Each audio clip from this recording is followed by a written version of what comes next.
Welcome gamers, Hazzador here, and today I'm going to be telling you the rise and the fall of bullying channels, drama channels, exposed ranting channels, whatever you want to call them, those sorts of YouTube channels that take the piss out of other people for their own and their subscribers' amusement. Now let's be honest, at one point on YouTube, this sort of content absolutely ruled everywhere. I mean, you have people like KSI and PewDiePie even talking about it, and of course the person behind it all, or the main drama channel out there, was Leafyishere, making rant videos, exposed videos, taking the piss out of smaller channels, laughing at them, laughing at little kids, people with disabilities, stuff like this, and people really like this sort of thing, and there's no doubt about it, it was quite unique on YouTube, and that's why it blew up so quickly. These channels were growing at a ridiculously fast rate, and as I've said, of course Leafyishere was the main person there, but you had people like Dramaalert as well catching on to this trend, Pyrocynical as well, and even smaller channels like Elvis the Alien, who I remember had a gaming channel back in the day, and I was very active on his YouTube channel. Loads of people started cloning Leafy,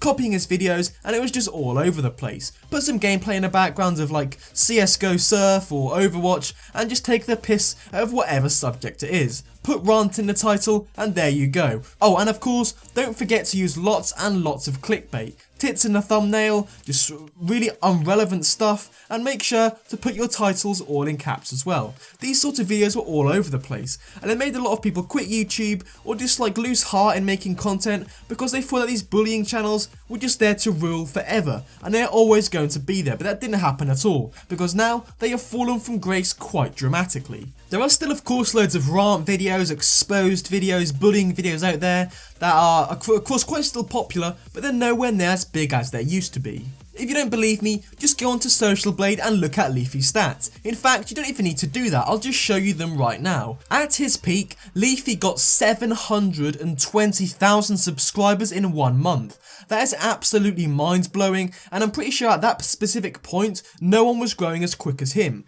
He was in like loads of suggested videos, getting millions of views every single video. Of course, the 10-minute videos helped him as well. That gave him extra watch time, and that just made his videos even more marketable for YouTube themselves, and he was suggested to more and more people. At this current point as well, he was pulling in 120 million views a month. Again, that is mind-blowing, and I could only wish of having 1% of those views. But now it's a very different story. On average, he is losing 80,000 subscribers a month.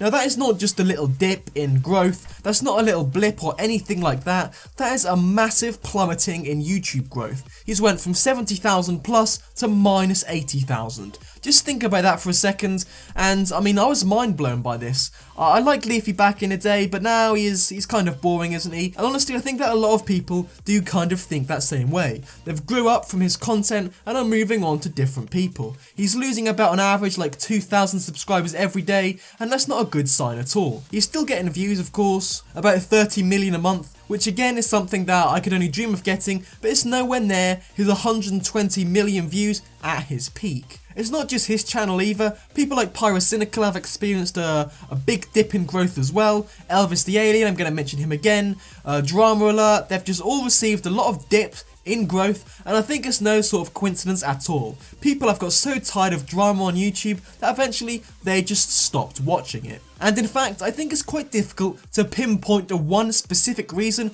why all these channels are going downhill. I mean, they're not going downhill specifically because a lot of them are still growing at a very good rate, but compared to what they were growing at 3-4 months ago, it's nowhere near that standard or level. I think one of the main reasons is, as I mentioned before, people just got bored of it. Rants, exposed videos, it was all the same recycled content, people in this circle jerk of just trying to make friends, stabbing them in the back, then ranting about them, exposing them. It just seemed really pathetic to me, and at one point I did quite enjoy watching it. I mean, I'm not ashamed in saying I'm still subscribed to Leafy, I watch Dramaalert now and again, but I just thought that after a while it was quite a waste of time and the content just wasn't worthwhile, I'm gonna be honest. In general, I just feel people did grow up. Leafy's main audience was the younger teenagers who thought he was this absolute god. There was fan art made of him, people like doing really weird stuff like showering with pictures of him and cosplaying him, just such weird stuff, and they just grew up, I feel. They went to college or university or finished school or whatever, and now he's just started to find that that fan base has deserted him. Also, there's loads of bandwagons on YouTube as well.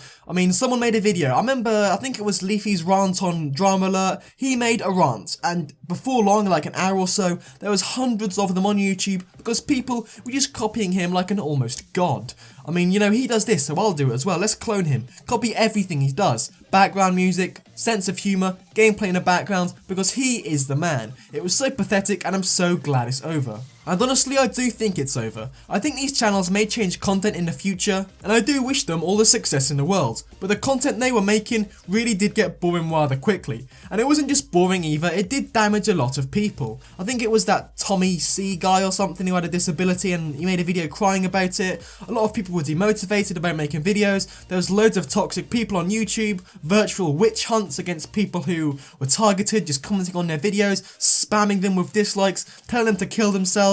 It wasn't a good place to be, and again, I'm gonna have to say this, I'm so glad it's over, and I hope it's over for good. But despite all of this, of course these channels are growing at a fairly good rate, apart from Leafy, who is of course losing subscribers. The other ones are slightly changing their content a little bit and not targeting smaller channels and just taking the absolute piss out of them. And I mean, they're still growing way more than me. I'm only like at 1,000 something subscribers, and I could only wish of growing at the same rates as them. But still, they are nowhere near as influential as they were before. And I think it is a good time to say, rest in peace drama channels. You've had your day, a lot of people complained about you, and you've finally gone away. Next up, I mean, God knows what we're going to have next on YouTube. What's the next big trend going to be? I really dread to think, because it could be better, or it could be very much worse. But anyway guys, thank you for watching. Like, comment, and subscribe for more.